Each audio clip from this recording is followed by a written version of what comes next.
a única criatura que não teve permissão para entrar na Arca de Noé. A Arca de Noé foi criada para salvar Noé, sua família e um casal de todos os animais do mundo. Mas uma criatura não foi escolhida para ser salva, porque Deus a impediu de ser salva. A maioria de nós conhece a história do dilúvio e da Arca de Noé como um abrigo da destruição da raça humana por causa de sua maldade. Mas poucos conhecem o segredo que essa história esconde, e isso são os Nefilins, as misteriosas criaturas que não entraram na arca e não sobreviveram ao dilúvio. O mal criado pelos Nefilins é o que fez Deus tomar uma decisão tão difícil de destruir a humanidade. De acordo com a história bíblica dos Nefilins, eles são o resultado de anjos malignos se acasalando com as filhas dos humanos nos dias de Noé, criando assim super-humanos violentos. Os filhos de Deus viram que as filhas dos humanos eram bonitas e eles se casaram com qualquer uma delas que escolheram. Gênesis 6, versículo 2. Aqueles filhos de Deus eram na verdade anjos que se rebelaram contra Deus quando abandonaram seu lugar no céu, tornaram-se seres humanos e começaram a pegar mulheres que queriam porque viram como eram bonitas. Como resultado dessa união antinatural, nasceram crianças híbridas que não eram crianças comuns, eram fortes, misteriosas e más. Quando os filhos de Deus foram as filhas dos humanos e tiveram filhos com elas. Eles eram os heróis de antigamente, homens de renome. O Senhor viu quão grande era a maldade da raça humana na terra e que toda a inclinação dos pensamentos do coração humano era apenas maldade o tempo todo. Gênesis 6, versículos 4 a 5. Os Nefilins eram perversos e encheram o mundo de violência. Então Deus disse a Noé: "Vou acabar com todas as pessoas, pois a terra está cheia de violência por causa delas. Certamente vou destruir tanto elas quanto a terra." Gênesis 6, versículo 13.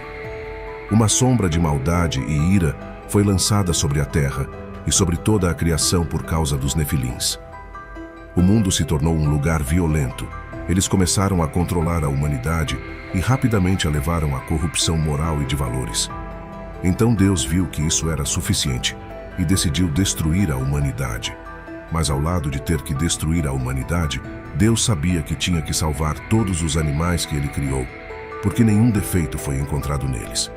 E para fazer isso, ele deve escolher um representante humano que não tenha maldade nele.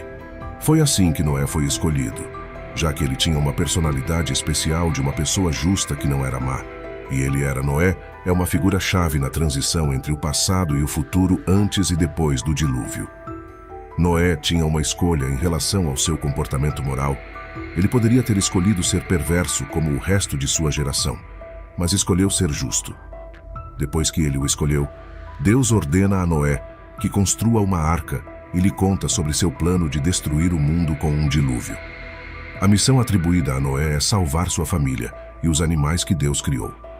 Então o Senhor disse a Noé: "Entre na arca, você e toda a sua família, porque eu o achei justo nesta geração." Gênesis 7, versículo 1.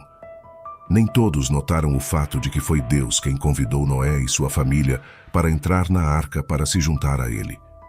O convite de Deus para Noé entrar na arca é muito interessante. O convite é para Noé e sua família, que inclui sua esposa, 3 filhos e suas 3 esposas. Deus convida Noé a se juntar a ele na arca, começando com Deus dizendo a Noé: "Vá para." O que não foi dito a Noé antes. Devemos lembrar que a construção da arca levou 120 anos, algo que poderia ter corrompido o comportamento de Noé ou de sua família. No entanto, Deus estabelece uma condição, que é que os Nefilins não são permitidos na arca. Afinal, foram eles que causaram a corrupção do mundo e o mal que prevalece nele. Noé recebeu o comando de Deus. Ele estava confuso, mas confiou na palavra de Deus e seguiu suas instruções rigorosas.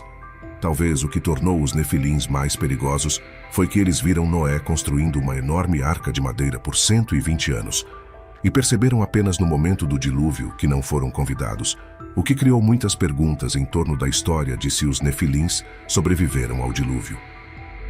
A arca foi construída e pouco antes do início do dilúvio, a humanidade viu animais de todas as espécies que entraram na arca. Então Noé entrou, sua esposa, suas noras e seus filhos, e então Deus fechou a porta da arca. Os animais que entraram eram macho e fêmea de todo ser vivo. como Deus havia ordenado a Noé. Então o Senhor o fechou. Gênesis 7, versículo 16. E novamente, o versículo implica que Deus mesmo estava com Noé na arca.